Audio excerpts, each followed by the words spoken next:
Assalamualaikum warahmatullahi wabarakatuh. Nama saya Muhammad Afkar Majidi dari kelas 12 MIPA 2 absen 22 akan melaksanakan praktikum mengetahui larutan asam ataupun basa. Jadi praktikum ini bertujuan untuk mengetahui apakah suatu larutan tersebut merupakan larutan yang asam, basa ataupun netral. Dan inilah bahan-bahannya. Yang pertama ada gelas plastik ini berjumlah 4, 1, 2, 3, 4 beserta dengan sedotannya. Sedotannya ini fungsinya untuk mengaduk nanti larutannya tersebut. Nah, ini disiapkan sedotan yang berbeda untuk keempat larutan supaya nanti tidak tercampur larutannya dan menghasilkan pH yang berbeda. Kita tidak ingin pH-nya berubah sehingga dibedakan sedotannya. Lalu di sini ada juga cuka, lalu di sini ada garam, lalu di sini ada kunyit bubuk, dan yang terakhir ini ada larutan kapur sirih. Nah, ini saya di pasar nemunya sudah berbentuk larutan seperti ini. Jadi kalau misalnya ada yang masih menemukannya dalam bentuk bubuk, dilarutkan dulu dengan air. Lalu di sini juga ada air, secangkir air. Ini kita nggak pakai semua, hanya untuk melarutkan atau membuat larutan tersebut. Terus yang terakhir juga ada sendok. Nah, lalu kita mulai. Pertama kita buat larutan kunyit. Nah, larutan kunyit ini digunakan sebagai indikator untuk mengetes larutan ketiga lainnya nanti. Pertama kita ambil kunyit bubuknya, kita taruh di sendok, terus ntar kita taruh di salah satu gelas plastik. Cukup 1/4 sendok teh aja, segini. Taruh plastik, lalu kita campur dengan air. Airnya sekira-kiranya aja.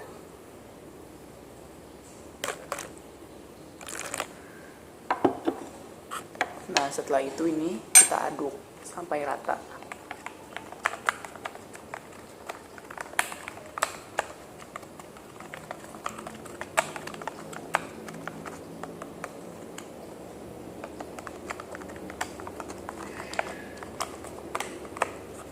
Nah, ini larutan kunyitnya sudah jadi. Lalu kita bikin larutan yang garam.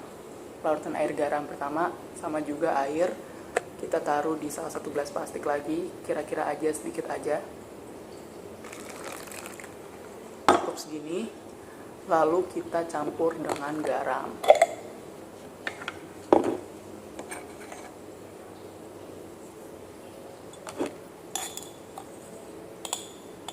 Garamnya sama 1/4 sendok agar lebih tercampur rata.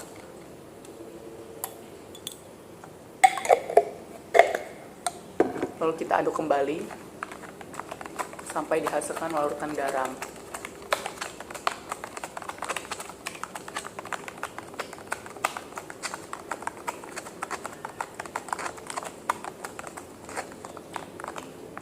Sudah jadi larutan garam seperti ini.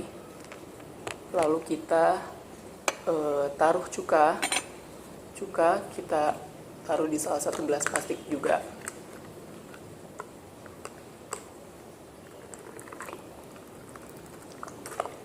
Sedikit saja, cukup segini. Dan lalu yang terakhir larutan kapur sirihnya kita buka dulu.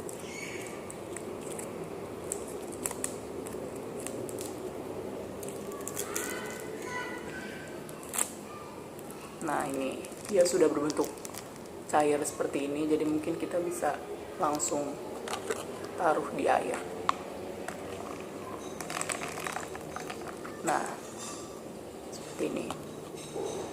Setelah kita sudah mempunyai 4 larutan tersebut, larutan kunyit, garam, cuka, dan juga air kapur sirih, sekarang kita ambil larutan kunyit ini, terus kita tetesi masing-masing 3 larutan ini dengan larutan kunyit tersebut. Pertama kita tetesi yang garam, lalu setelah itu kita aduk dan kita lihat bagaimana perubahannya. Menggunakan sedotan yang tadi kita tetesi sebanyak 2 kali tetes ini aja.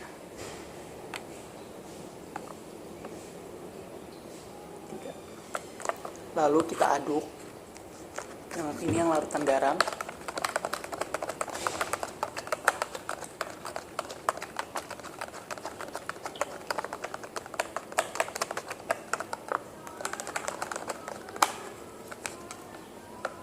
Terlihat di sini warnanya itu terang, tetapi tidak terlalu terang ataupun tidak terlalu pucat. Sekarang kita coba tetesi ke larutan cuka.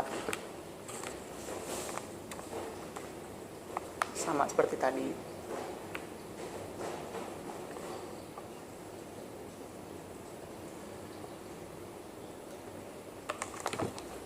Lalu kita aduk kembali.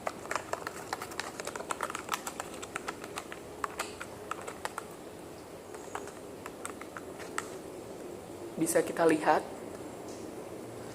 inilah penampakannya. Ini indikator kunyit. Kita tetesi ke dalam larutan cuka dan bisa dilihat warnanya sedikit lebih pucat jika dibandingkan yang pertama.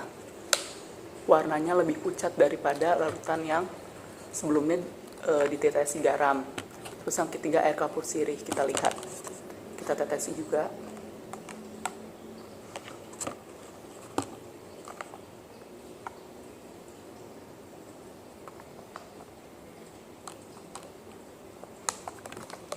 Sudah habis itu ini kita aduk kembali.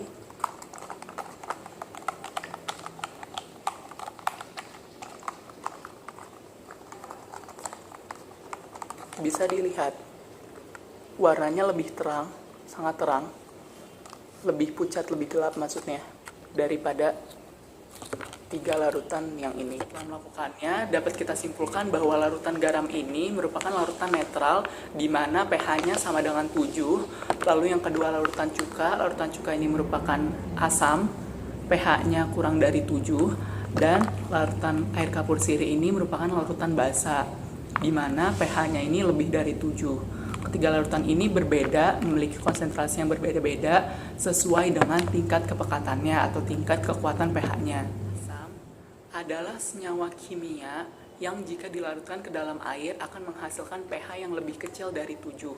Dalam definisi modern, asam merupakan senyawa yang bisa memberikan proton atau ion H+ kepada zat lain yang menerima ini disebut basa, dan juga dapat menerima elektron bebas dari suatu zat basa. Basa merupakan senyawa kimia yang jika dilarutkan dalam air akan menghasilkan pH lebih dari 7.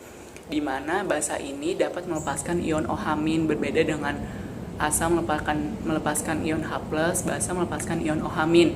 Sifat basa ini berlawanan dengan sifat asam, di mana sifat basa ini dia licin dan rasanya cenderung pahit dan juga dapat merusak kulit. Berbeda dengan asam, dia ya seperti tadi asam dan juga dapat menyebabkan korosi. Nah, basa bereaksi dengan asam sehingga menjadi suatu reaksi netralisasi dan akhirnya menjadi senyawa garam, senyawa bermuatan ion positif maupun negatif. Basa ini menetralkan asam-asam, sementara asam menetralkan basa-basa. Merupakan senyawa ionik yang terdiri dari ion positif maupun negatif yang nantinya akan menjadi suatu senyawa netralisasi sehingga pH-nya netral sama dengan 7. Nah, garam ini dapat terbentuk dari reaksi atau pencampuran antara asam maupun basa.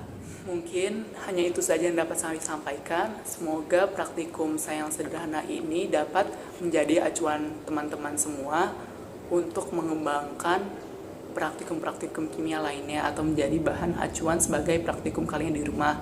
Terima kasih juga kepada Bu Yani selaku guru kimia pembimbing saya. Terima kasih. Wassalamualaikum warahmatullahi wabarakatuh.